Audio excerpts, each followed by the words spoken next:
G'day guys, it's Ben again, here to bring you another video, and this one is looking at how we can restore and maintain medieval armour. Okay, so lots of you guys are into LARP, which is live action roleplay, SCA, which is the Society of Creative Anarchism, sorry I'm butchering my pronunciation today, medieval reenactment, and just a plain good interest in historical events. And so lots of people out there enjoy going to festivals and so on and so forth.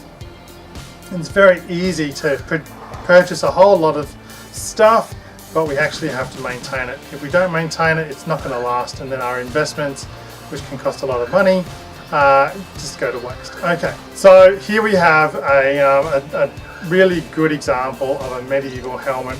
This is, roughly speaking, 12th, 13th century Norman style spangle helm. A few different sort of terminologies for them out there, but this is a really lovely helmet. I've been very busy with personal issues over the last couple of months, and unfortunately, just due to the weather, I think, and the temperatures and so on, humidity and that kind of stuff, the helmet has oxidized a little bit on the outside, and it just needs a bit of maintaining. So roughly speaking, I teach medieval history. I'm very much involved in reenactment communities and so on, and so my gear is very important to me, and I have a lot of it. So I have to spend probably a good hour or so a month, if not more, and I'll go through and maintain certain bits and pieces of gear which I might be using in the forthcoming weeks.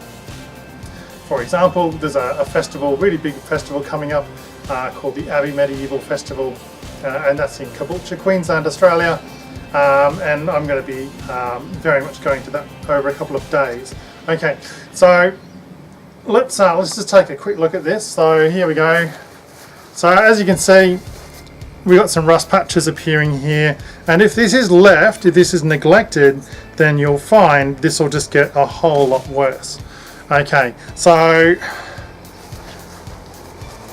alrighty, so what we can see if we have a look here is patches of rust that are starting to appear on the surface, and if this is left, this will and gets neglected, then we will end up with this helmet, which cost me I think around about $150–200 Australian. It'll just go to waste because it would be beyond sort of maintaining, and I've had to cull a lot of my gear down simply because it's not getting used as much as I'd really like it to. Okay, so the best way to do this, and it really doesn't take too long, right? So the best way to do this, and it really doesn't take too long, just use some WD-40, give it a good bit of a spray. Bear in mind, this is not the same sort of steel or iron that would have been used in medieval times. So this is a modern stainless steel. The rust is not that big a deal, but it depends on how much of your time you want to invest in maintaining gear. Okay, so we've given it a light spray with WD-40. There are some other oils and so on, like Inox, that you could use. And then I use a nylon Brillo pad. You can pick these up most sort of supermarkets, $2 stores, that kind of thing, and it won't scratch the metal. Now you might be able to see here that surface rust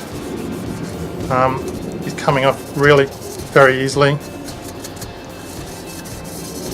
So 10 minutes or so worth of work, and this will be fine. Leave a nice light coat of oil on the helmet or the iron or whatever it might be, your pauldrons or gorgets, all that kind of chest plates and stuff. Leave a nice little light coat of oil on there, and that'll help prevent rusting in the future. And then dry that down, probably with a piece of paper towel, just to clean off the muck that you see there, and then use a piece of paper towel right here. That's going to clean off all the muck. Then we're just going to leave a nice coat of very light oil on there, and that'll help protect this for the next sort of 6 months or so. And every time I go out, especially if it's damp conditions or whatever, then I'll go over my most commonly used gear.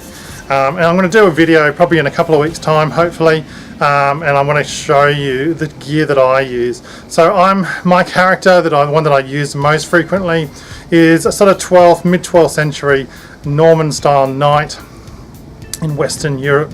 So that kind of sort of France, England areas. They do differentiate a lot when you start moving out towards the east of Western Europe, and things do become quite different. But my particular character is more Western Europe style and Norman influenced. So there we go, guys. I hope you enjoyed the video. Please like, subscribe and share, and I'll catch you in my next video.